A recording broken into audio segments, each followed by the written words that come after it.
চালু থাকা কোনো সামাজিক কল্যাণকর কর্মসূচি বন্ধ এই সরকার করছে না।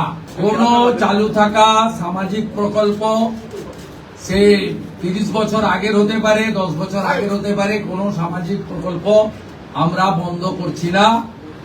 আমরা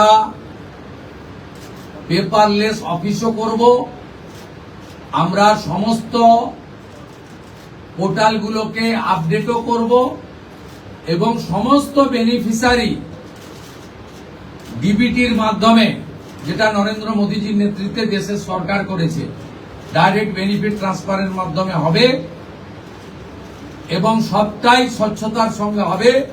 আপনার প্রশ্নের উত্তরে আমি পরিষ্কার বলে দিই, যে স্কিমটার কথা আপনি বলেছেন, আমি শুধু ওই স্কিমটা নয়, চালু থাকা কোনো সামাজিক কল্যাণকর কর্মসূচি বন্ধ এই সরকার করছে না, কিন্তু ট্রান্সপারেন্ট স্বচ্ছতার সঙ্গে সেগুলো হবে।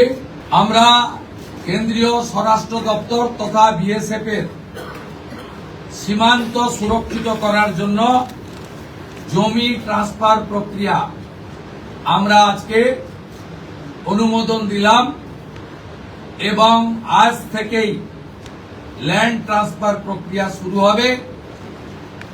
ভূমি ও রাজস্ব সচিব তাকে এবং মুখ্য সচিবকে দায়িত্ব দেওয়া হলো 45 দিনের মধ্যে বিএসএফ এর প্রয়োজনীয় জমি হস্তান্তর সম্পূর্ণ করতে হবে। মাননীয় প্রধানমন্ত্রী নরেন্দ্র মোদীজি তিনি বলেছিলেন প্রথম ক্যাবিনেট মিটিংয়ে আমরা আয়ুষ্মান ভারতে যুক্ত হব। আমরা আয়ুষ্মান ভারতে যুক্ত হলাম এবং সংশ্লিষ্ট দপ্তর, কেন্দ্রীয় স্বাস্থ্য দপ্তরের সঙ্গে প্রয়োজনীয় যে এগ্রিমেন্ট, অন্যান্য যে বিষয়গুলি রয়েছে, সেটা স্বাস্থ্য সচিব, মুখ্যমন্ত্রীর দপ্তরের উপদেষ্টা এবং মুখ্য সচিব মিলিতভাবে অতি দ্রুত সম্পন্ন করবেন। অর্থাৎ আজ থেকে মাননীয় প্রধানমন্ত্রীর ঘোষিত পশ্চিমবাংলার মানুষের প্রতি যে কমিটমেন্ট আজকে ভারতীয় জনতা পার্টির ক্যাবিনেট সেটা সম্পূর্ণ করল। বিএনএস, ভারতীয় ন্যায় সংহিতা, যা মাননীয় প্রধানমন্ত্রী নরেন্দ্র মোদীজির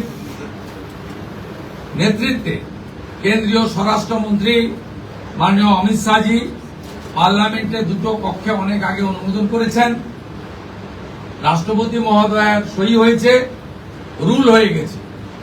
আমরা আশ্চর্য হয়ে গেছি যে এখানে বিএনএস কার্যকর করা হয়নি, অর্থাৎ অত্যন্ত অবৈধভাবে সংবিধানকে বৃদ্ধাঙ্গুষ্ঠ দেখিয়ে আগের সিআরপিসি আইপিসি চলছিল। আজ থেকে বিএনএস এ যুক্ত হলো পশ্চিমবঙ্গ সংবিধান মেনে। আগের সিআরপিসি আইপিসি এই আইন আর থাকলো না। ভারতীয় ন্যায় সংহিতাতে আমাদের আজ থেকে কাজ শুরু হলো। মাননীয় স্বরাষ্ট্র ও সমবায় মন্ত্রী অমিত শাহজি নির্বাচন প্রচারের রায়দিঘি থেকে বলেছিলেন যে 2015 সালের পরে পশ্চিমবঙ্গে কোনো রিক্রুটমেন্ট হয়নি, তাই প্রচুর শিক্ষিত যুবক যুবতীর বয়স চলে গেছে। 5 বছর এক্সটেনশন, মানে আবেদনের বয়সের ঊর্ধ্বসীমা ক্যাবিনেট মঞ্জুর করলো। আমাদের আরো বেশ কিছু কমিটমেন্ট রয়েছে যেগুলো ইতিমধ্যে আপনারা জানেন। আমরা পরবর্তী সোমবার আবার একটি ক্যাবিনেট মিটিং করব। সেক্ষেত্রে আমাদের আরো আমাদের আরজিকর সহ নারী নির্যাতনের বিষয়, প্রাতিষ্ঠানিক দুর্নীতির বিষয়, পে কমিশনের বিষয়, এরিয়া ডি এর বিষয়, এই যে বিষয়গুলি আছে আমরা পরবর্তী ক্যাবিনেটে সেগুলো করব। কারণ আমরা আমাদের যে অফিসিয়াল কাজকর্ম দেখে আমাদের খুব বেশি সময় আমরা পাইনি। যে লিখিত তথ্য আছে তাতে এরা শুধুমাত্র পশ্চিমবাংলার সঙ্গে বিশ্বাসঘাতকতা করেনি, দেশের সঙ্গে, দেশের সংবিধানের সঙ্গে বিশ্বাসঘাতকতা করেছে।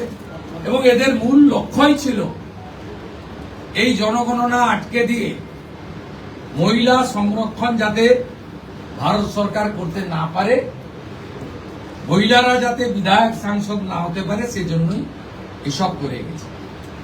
আজকে আমরা এখনই জনগণনা সংক্রান্ত 16 June 2025 ministry of home affairs, office of registrar general India তাদের পাঠানো সার্কুলারকে আমরা এখনই কার্যকর করলাম।